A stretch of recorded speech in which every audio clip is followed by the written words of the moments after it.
Now, you've probably heard by now that this young lad called Jay Slater from Britain on his first holiday has gone missing in Tenerife. And it's quite clear to me at this point that this young lad was involved in crime to some degree. What we don't know is whether that involvement is the reason for him gone missing or if he's just innocently wandered off and never found his way back. So what I'm going to do in this video is pull all the details that I can find that are fairly rock solid, and for us together, you in the comments and me as I'm going along, to try and figure out what we think is the most likely outcome for Jay Slater. Now, when we were first introduced to Jay, we were seeing this young, cheeky chappy looking lad, innocent face. You would never have thought he would have been involved in anything sinister at all, but as always with the internet, they love to do some digging, and pretty quickly it came out that he'd previously been involved in something quite brutal. Jay was part of an 8-strong gang who split the skull of Tom Hilton after he was attacked with machetes, golf clubs, and an axe. His skull was exposed, as well as wounds to his shoulders, his legs. He was only 17 when this happened, this kid. And in court, the gang were described as a pack of wolves,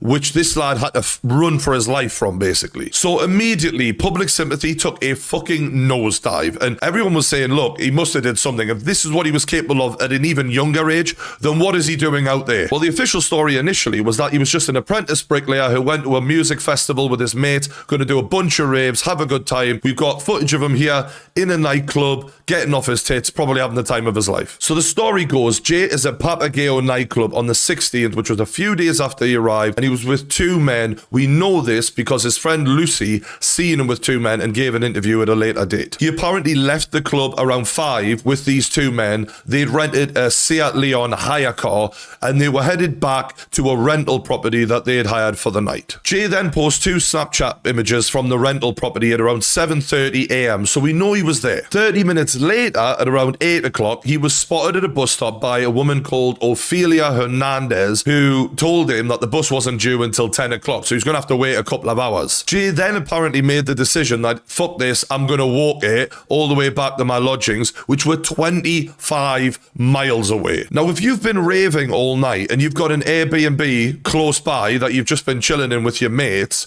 you don't want to walk 25 miles, which would be a fucking 10-hour walk, ever. No chance that you want to do that. The only reason you would do that is if you feel like you have to. Even then, you'd rather wait for a fucking bus. What was it about hanging around that area that he absolutely did not want to do? Now, we have some final phone calls that were made to Jay that have been confirmed by the authorities to have definitely been made. So this is facts. 3 friends spoke to him while he was making this walk. Now, information received by the investigator suggests that he was scared to go back to the Airbnb and said that he could not go back. So naturally, it doesn't take a fucking genius to think that the 2 dudes he was with, he did not feel comfortable around. Or that someone was arriving at that location, he didn't want to be there to be around when they got there. Something was wrong. Because going back to that Airbnb, whether it was to charge your phone because his phone was on low battery, get a drink of water, get some food in you, and call a taxi. There was so many reasons that he should have gone back there, and yet he chose not to, and he chose to walk. This makes no logical sense at all. So not only does that not make sense, but the fact is, he doesn't even stay on the main roads. He goes off-road in what would be considered pretty treacherous terrain, like a nightmare to get through. Someone's even suggested, ironically, that you'd need a machete to cut through some of this. It's that bad. And before his phone dies, he is able to pinpoint his location to his friends. So we've got some good evidence there in that we know, although he wasn't in a good situation by the sounds of it, and he was off-road, we know within 5 to 10 meters, at this point, you were here, you were alive before your battery died. Now, one of the last people he spoke to was a friend called Lucy who had actually went out there with him. She'd apparently heard from him on the phone that he'd cut his leg on a cactus, he was struggling, and he was thirsty, and he didn't know what to do. But let's take a little look at the interview. How are you feeling about the way things are? You know, it's 72 hours since you spoke to Jay. Well, it's actually even been longer than 72 hours now. It was 72 hours at 8:30 this morning. The first time I watched this, let me tell you, I was okay with the interview starting off with the back of her head. I assumed they were going to cut to different angles. No, that's the whole interview. It's the back of her head. Now, correct me if I'm wrong, but if you're appealing on your friend's whereabouts and they're missing, you are told as a witness, as a person who can help, you have to tug at the heartstrings of the public. And one of the ways you can do that is by showing emotion, showing you care, expressing how you feel about this person. It's very hard to do that when you're not showing your fucking face. Why is this girl hiding her face? Why do you not want anyone to see what you look like? Big red flag. And immediately you're thinking you know more than you're letting on. You're involved in something that you don't want people to know about immediately. And unfortunately, she didn't even say anything of interest in that interview anyway. It was just complaining that the authorities weren't doing enough. She could have said so much more to help with this case, in my opinion. And then 11 days later, even more bizarrely, another one of his friends who spoke to him in the final moments before his battery died comes out and gives his statement. You're thinking, where the fuck have you been, mate? We did that festival for 3 days. We do 1 day festival. I'd be tired, rough in the morning. He's waking up fresh to go and do it all again. It's just everything we've done like that. He's just been, I don't know, I can't explain him. He's just different. He's excited, he's got a zest for life, he wants to go and... This guy chewing his chewing gum with a smile on his face without a care in the world. Straight up weird, straight off. And I'm not reading too much into this before, oh, is it this? No, that's just weird. If I was missing and one of my mates was just like, what a guy. Yeah, he's funny, like, it would be bizarre, wouldn't it? Come on. Enjoy every moment to the fullest. Yeah, he does, and he does that. He did that anyway. So you were actually on... Whoa, hard cut. You can't fool me. This morning, your editing it's got to get better. Let's check this out again. He does, and he does that. He did that anyway. So you were actually... He did that anyway if... What? If he's dead. What do you know, mate? If he is dead, why are you smiling? It's weird, this, like... I understand that death or the thought of death can do funny things to people, and not everyone can almost digest it in a way that they can actually behave in a way that shows sorrow. Like, some people feel uncomfortable, nervous, and they may have a little awkward laugh about them. I don't know. But personally, this ain't the way you behave when your mate's gone missing and could be dead. So you said that you could see his feet and he was actually sort of sliding down the hill. Like, you could hear the rocks. Yeah, that's how I knew he went off the road. Because you could hear, like, when you walk on gravel or whatever it is, you can, you know what I mean. Nobody's saying why. And there is no way that this young man goes in this weird direction, which is definitely going to cause him many, many issues in this awkward terrain. Surely the question came up. Why are you doing that? Why are you going down there? What are you running from? What's the problem? Nothing. Not even saying a thing. Is it because they can't? Are they also involved? Were you concerned at that point? Not at the time, no, because we were both like laughing about it. I think he said, "Look where I am." Like, I was just come out of a festival myself. A little bit of that does make a little bit of sense, right? They're young idiots, right? They're young kids. They don't know what the fuck they're playing at. Maybe your mate ending up in a dodgy situation could be a bit of a funny thing at that age. But he didn't seem concerned on the phone until we knew how far away we were. Yeah. I said, "Put your location on." He said, a 50-minute drive or a 14-hour walk. I don't know if it's accurate or not. Yeah. So I said to him, well, it's only a 50-minute drive, get a taxi. And what do you hope might be the outcome? And he comes home. Someone brings him home, he's found somewhere. It just comes, I don't know how to feel about anything. I've been here now, we've been missing for 10, 11 days. And every day, my mind's just going blank. I don't know what to say anymore. Obviously, everyone wants him to come home. I'm praying he comes home every night. I think he knows more than he's letting on, without a doubt. The lack of eye contact, the constant blinking, the constant looking away. I think he knows a little bit more. And look, I'm no body language expert, but his whole demeanour and the lack of information and the lack of context he's providing, it's just strange. So a day after Jay had gone missing, the search began to try and locate him, and his mother and father arrived in the country the same day. If someone does have Jay, what would your message be to them? Well, you just let him go. Just let him go. It's been Just let him go. It's been 3 days. Has somebody taken him? Has he just panicked? Where am I? You know, they've been in high spirits. They've been to an event. You know, has he just thought, right, I need to go get back down to civilise it? But there is people up there. Why has nobody seen him? You know, there's tourists up there. It's a climbing... You know, it's a hive of activity at 8 a.m. in the morning. I can't bear to see where he could be, like, just lying there somewhere. I can't bear it.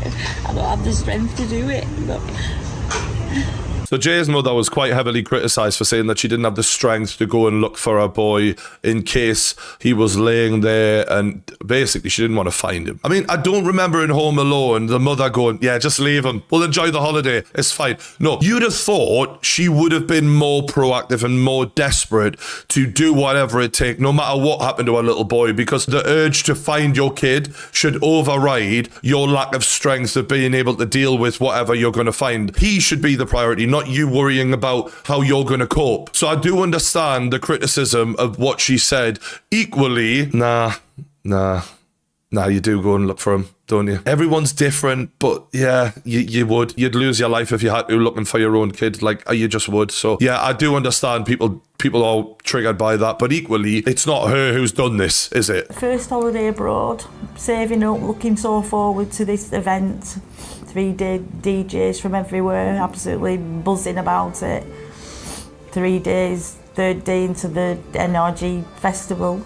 And this has happened. I was loving that he would go in and saying, you'll love it, you'll come back, you'll want to go again, you want to go to all these other different events everywhere. Now I just wish I hadn't encouraged him to go. I should have said, don't go to Tenerife. You know what this brings to me is just like how you raise your children is so vital, because when you do send them off into the big wide world on their first holiday ever, you hope that you've taught them enough about how to look after themselves that this sort of thing doesn't happen. I'm not saying she is to blame, because she is not the one who's done something to him necessarily. But if he was involved in criminal activity that led him to his demise, that is partly about how you bring your child up. And if you turn a blind eye to your kid being a wrong'un at 30 and 40 and 50, and eventually he's 19 going to Tenerife and he's been a little arsehole all this time, it does feel like the fact that only 2 years ago he was caught up in a machete attack, it isn't that much of a shock. Somebody somewhere must have helped him off that mountain. Somebody.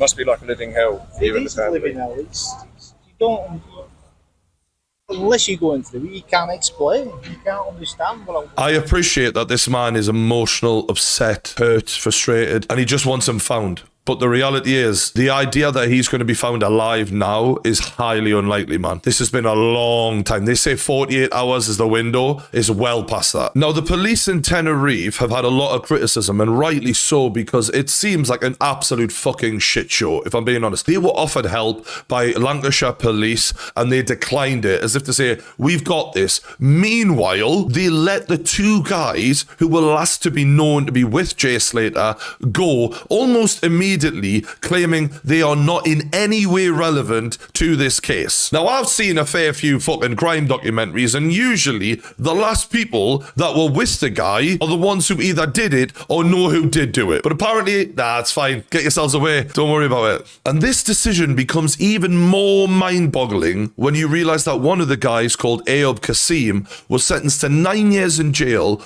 for masterminding a sophisticated drug dealing operation to flood Wales with Class A drugs. And this isn't a kid, he's a 31-year-old man. Now, what is a 31-year-old man with a background in drug dealing doing hanging around with 19-year-old kids in nightclubs? Now, as it happens, Kasim ran a legal weed cafe in Tenerife, and now a mate of mine happens to frequent this area quarter of the year every year, and he knows Tenerife inside out. Now, he told me that these weed cafes, generally speaking, not specific to this one, but when you go in there, yeah, you've got your legal weed, but you've also then got the option to get your real drugs. This ain't just legal weed alone. And in Tenerife, you'll be approached by locals with drugs, yes, but you'll also be approached by young English kids, just like Jay Slater, with all the Class A drugs that you want. That happens regularly. Now, let's think about this. Do we think these 19, 18-year-old kids are taking suitcases full of gear over to Tenerife with them, running that kind of risk, or are they getting it from someone who's already based in Tenerife? Logically, they're based in Tenerife and they're giving it to these English kids to fucking sell. Now, it's entirely possible that 19-year-old Jay's friendship with this 31-year-old geezer goes beyond them having the same taste in music. Maybe it's a working relationship, and maybe Jay is getting his gear off this guy, and maybe that's also the reason that Lucy didn't want to show her face on camera, because maybe she might be getting it off of him as well. Now, Kasim mysteriously booked the Airbnb under another name. Who knows why he wouldn't want his real name down there? You be the judge. Who knows? But he did say, when asked by the Daily Mail what happened to Jay, that the kid came alive and left alive. Who said anything about him being dead? Why even mention the fact that he might not be alive? I don't know. Strange thing to bring up, but okay. Now, what this does tell us is that Jay didn't leave Papagayo nightclub in the early hours of the morning with a bunch of lads his own age, or maybe going to see some girls or whatever normal things that lads do at that age, but instead he left it with a man a lot older than him with an experienced background in the drug trade, and for some reason went missing not long after that. And yet, the police didn't keep those two dudes for questioning and let them go. They're not even in Tenerife anymore. They've gone home. That is astonishingly poor police work. It makes you wonder why. Police connections to the drug trade in Tenerife, are they getting a bit of fucking backhanders? Who knows? But it stinks. And now, a word from our sponsors. Big thank you to today's sponsor, Hexclad, the cookware that is designed to simplify your time in the kitchen. Because a lot of you lads who watch me, you're young lads, you're getting your first flat, or you're going to uni, or you might be a grown-ass man who just wants to look extra thoughtful by getting the wife some new cookware. That's one way to encourage her. For example, this little puppy came in handy earlier when I had my scrambled eggs made by the missus. You said it was really easy to wash after. It's really easy to wash. There we go. From the horse's mouth. She doesn't look like a horse, just to be clear. An Hexclad 6-piece set is the perfect starter bundle to enjoy the incredible versatility of their products. The set features 3 of their most popular pans, including this bad boy here with an accompanying lid, so you can do steaks, sauces, the lot. And one of the key features is that these work on every stovetop. So you might go to a new place, you've got an induction cooker now. Oh, we used to use a gas one. No, these work on everything. And you can say goodbye to sticking, burning, and uneven cooking, and hello to perfection with every dish. And with Hexclad, you get the performance of stainless steel, the durability of cast iron, and the convenience of non-stick. And they're also dishwasher safe. So if you want to take your cooking game to the next level, go to hexclad.com/true and you will get 10% off for a limited time only. Check the link in the description below. Get it now. Thanks Hexclad for sponsoring us, but for now, enjoy the video. And a few days after Jay had gone missing, this geezer Kasim is pictured here on an Instagram post around the area where Jay went missing. And as you can see, he's there with 2 other lads, one of them looking quite young. So again, he's pictured again with young lads. And there's some theories about what is going on in this photograph. And I'm not really trying to go down too hard on the conspiracy theory thing, but I think it is quite interesting that they'd even have, you know, the cheek to sort of post a picture that looks like he's smiling. I mean, you know, a lad you know just went missing and the whole world is interested in what you're up to right now. And instead of keeping a low profile or maybe showing a little bit of sadness for the fact that some kid may be dead out there, he's smiling in this photo for a start. That's a bit bizarre. Now, one of the theories is that he's covering his ears here, his mate is covering his eyes, and his other mate is covering his mouth. So it's like, hear no evil, say no evil, speak no evil. You know, one of those cryptic things about, you know, we ain't fucking saying nothing about this kid. Another person suggested, you know, what can't hear, what can't see, and what can't breathe. A dead guy. And interestingly, the caption is +1, meaning there's someone else here with us. Now, I don't know if that's true, but the +1 thing alone, bit weird. That is a weird Instagram post to be putting out when people are looking into you for the disappearance and potential death of a young lad in Tenerife. And as the story developed, a new theory about a stolen watch arose because Jay apparently had stolen someone's watch the night he went missing. This kid is a fucking wrong'un, isn't he? I mean, I want him to be found. I don't wish any harm on the kid, but fuck me, mate. You're not helping yourself. The idea that he just got lost, it doesn't sound right, does it? No. So he put a Snapchat out saying, yeah, cuz ended up getting thrown out. Me and 2 Mali kids just took an AP of someone on the way to sell it for 10 quid. So him and the 2 dudes in question took the watch. Now, we've all seen enough movies to know that when a group of people steal something, not everyone gets to keep it. Sometimes the one who could fuck you up keeps the watch and you just help them get it. And watches like this are worth thousands of pounds, right? He said he wants to sell it for 10, it'd be worth a lot more. Now, the watch wasn't reported stolen, and look, sometimes that's actually a bad thing because that means the dude who lost the watch doesn't intend to use the police to get it back, if you know what I mean. He's planning on getting his own dudes on it, in which case you, motherfucker, will get dealt with. So it might not be that the guys he stole it with double-crossed him and then got rid of him. It may be that the person who lost the watch, also wanted to get him. There's too many people with motives. That's the worrying thing right now. This kid had been in Tenerife 3 days or something, and there's some CCTV footage that people think might be related to this. And my mate who knows this area very well says this footage is definitely 100% taken from the area that these people were staying in. We can't verify whether it was them there, what time it was taken, but we know it's the area. Now, someone has annotated this and said that one person is Jay, one person is Lucy. We don't know if this is true, but we'll watch it anyway.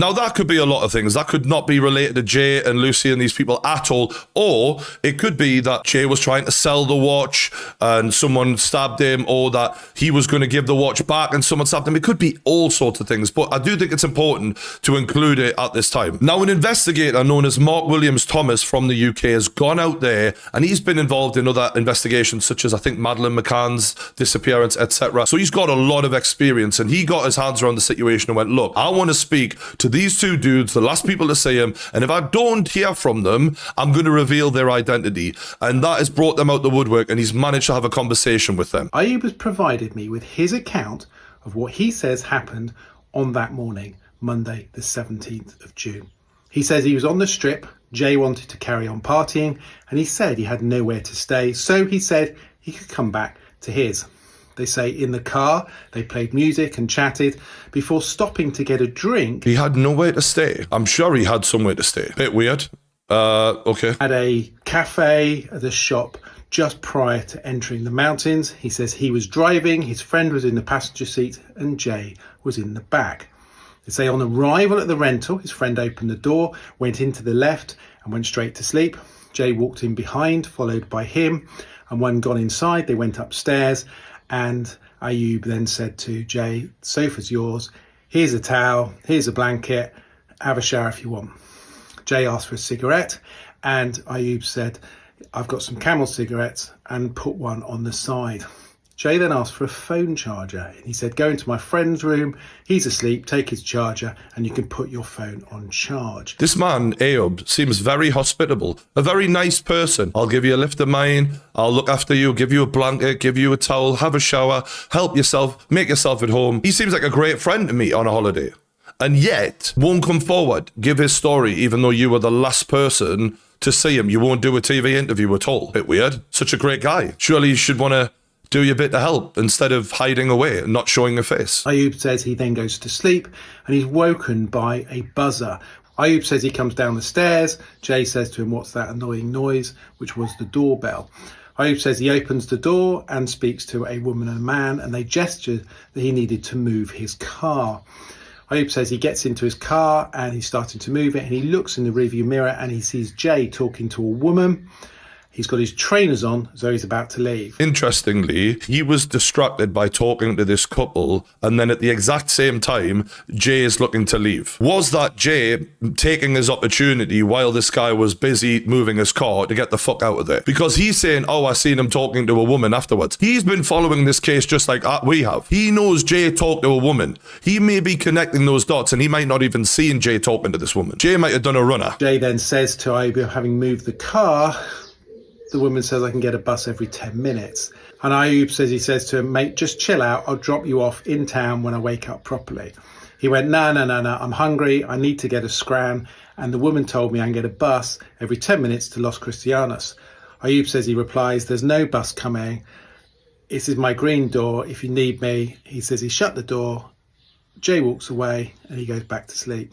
He then says he gets a call from a friend of Jay's who says that he's in a ditch somewhere and he's been cut by a cactus. Which friend knew this guy, and how did they have a previous relationship? All of these are key questions that we should be getting the answers to here. We're getting tiny bits of information, but the real interesting stuff that can actually help us piece this together ain't coming forward. The evidence still strongly supports that Jay left the Airbnb suddenly walked for 30 minutes before wandering off-road, where at 08:49 and 08:50 on the Monday he dropped a location pin. Again, like, you're on a session till the early hours of the morning, right? I was young once. When you've been up all night partying, the last thing you want to do is get up at fucking 8 o'clock in the morning and do a hike. You want to sleep all fucking day. None of that makes sense. However, as part of this investigation, we have sought to identify and speak with as many people that Jay had contact with whilst in Tenerife. The result of this digging has opened up an established criminal network with links to drugs, violent crime and theft. This geezer has basically stuck it on them without saying it and gone, they're involved in crime, whether that be drug trade, which you'd expect it to be, and stealing, because we already know Jay has been taking fucking watches for people. This ain't an innocent, he just got lost situation. That is obvious now. Appreciate that at this stage I cannot expand any further on what we now know. Okay, so he's not able to tell us the full shit, but we can piece it together a little bit. So what was the most likely outcome for Jay Slater? Well, let me know in the comments, you know, what your theories are, because I'm fascinated to read these. But for me, this kid was hanging around with stone-faced criminals who've done time for proper drug dealing operations, and now admitted by his own at Snapchat that they'd robbed a very expensive watch off a geezer that night. His friend Lucy doesn't want to show her face for a reason. This group of people were probably up to no good. Whether it was a drug dealing operation gone wrong, or that Jay had